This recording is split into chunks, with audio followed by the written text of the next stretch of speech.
दिवाळीच्या सुट्टीत तुम्ही मला गुवाहाटीला फिरायला घेऊन जा. कामाख्या मंदिर देवीचं दर्शन करायचं ना. तुझं नाव काय? अन्नदा. हुशार आहे. माझ्या मोठ्या बाबांनी ना मला टीव्हीवर दाखवलं होतं की तुम्ही कोविडमध्ये लोकांची खूप मदत करत होता. पूर आलेला तेव्हा तुम्ही पाण्यात जाऊन सुद्धा मदत होता.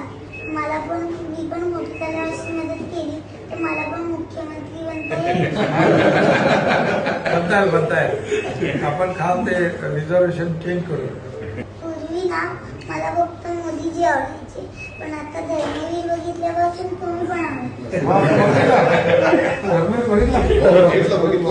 आता तुम्ही रुद्रांशला वेळ कसा काय द्या? अरे आता त्याला मी भेटायला जाणार होतो ठाण्याला, पण बघितलं तर तो इकडे आलाय मला भेटायला. त्यामुळे आता मला भेटायलाच लागेल त्याला. पण आता चीफ मिनिस्टर झालं तुम्ही त्याला वेळ देणार पक्का.